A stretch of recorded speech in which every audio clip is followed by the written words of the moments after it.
Upon a very close scrutiny of the alleged references to Muhammad in the Bible as a prophet, they absolutely have no relation to the prophet of Muhammad, nor prophesy his coming. Muhammad is not mentioned in the Old Testament. Muhammad is not mentioned anywhere from Genesis to Revelation. Muhammad is God's true messenger. That's a joke.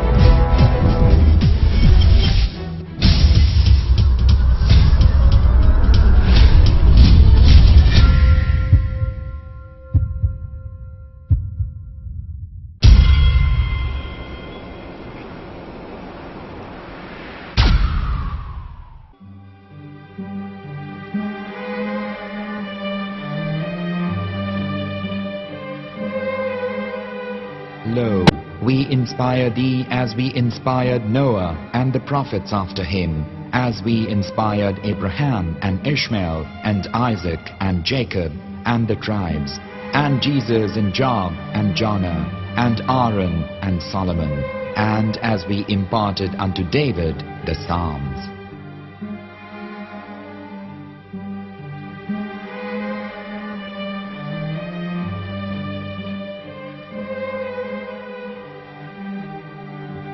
The verse we've just heard is from chapter 4 of the Quran.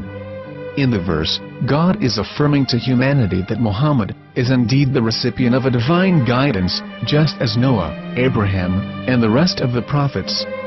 However, some Christians and Jews today don't believe that Muhammad was a prophet and the covenant that God made with Abraham.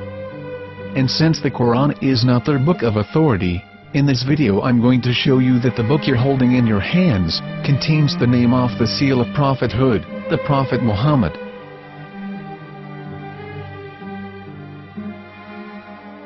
As known, the Old Testament was preserved in the Hebrew language.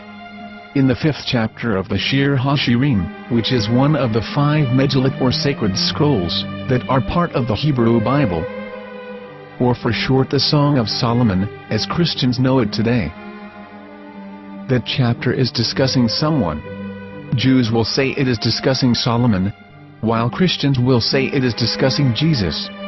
Considering this is the Songs of Solomon, it would seem logical that it is discussing Solomon. The verses, describing this mystery man, have the narrator's speech conjugated in the feminine, meaning it is a woman who is describing this man. So it is possible that it is one of Solomon's wives discussing her husband Solomon. However, Christians assert that Jesus is being discussed, and that the chapter is describing a man who was not yet alive at that point. A prophecy.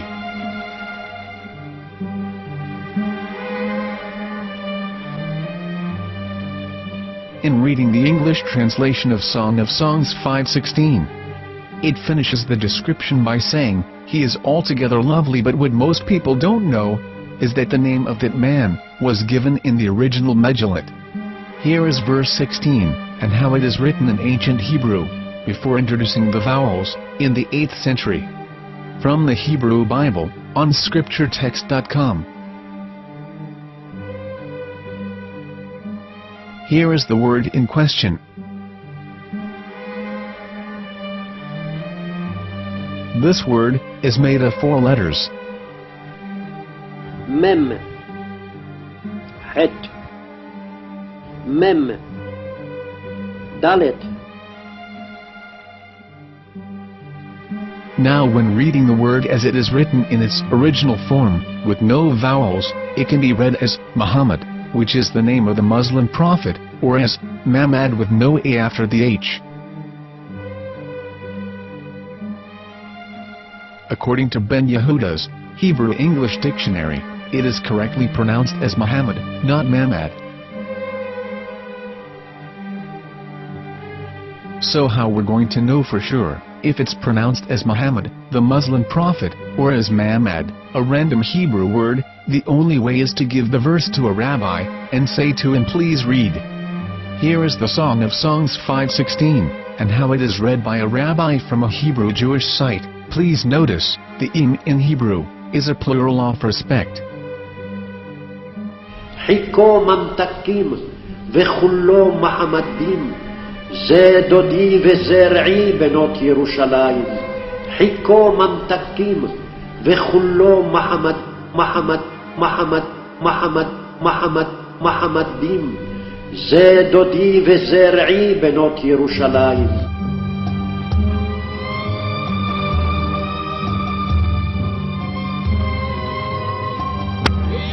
Coming out from the darkness, there are no other gods but God, and Muhammad is his messenger.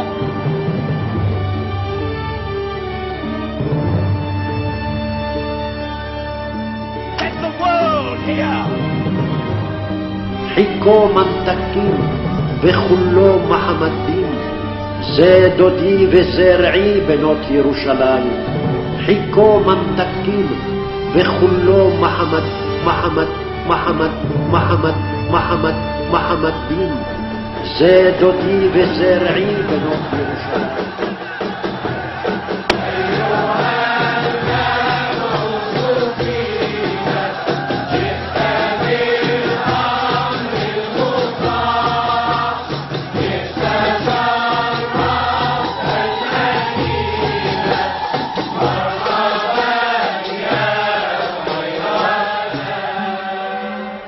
Here is the famous SDL translation tool, which includes a professional human translation as well as an online translation.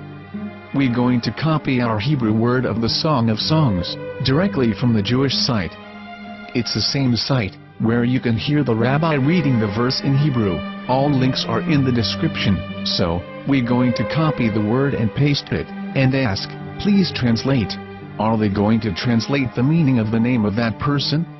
As the Bible translators did. Which is the praised and the lovely one, or are they going to keep the name as it is? Well, see it yourself. Here is the World Lingo Translator. The result is the same. It's Muhammad. You have no right. You have no right to translate names of people. Anybody. Your name should be retained. Mr. Black is Mr. Black, though he's white. You have no right to translate names of people. But they have been doing that. Muhammad they translated as altogether lovely. But the word Muhammad in the Hebrew language,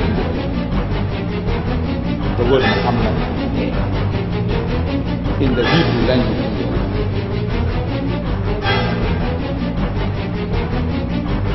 I will tell you a story from my own personal experience. Years ago, I used to spend every Sunday afternoon in a place called Speaker's Corner. And in my years down there, I got to know a Jewish rabbi. He was a very nice man. He used to listen to me, and he was always very polite and talked about Islam in a very nice way. And one day during one of our conversations after some years, I thought that it was about time I should invite him to Islam. So I said to him, you know, my friend, we have been talking now for many years, and even you have admitted to me that Muhammad is a prophet. So why then do you not embrace Islam? He said to me, we Jews, we never change our religion. I said, but half of the rabbis of Medina became Muslim. He said, that is true, but still, we Jews never change our religion.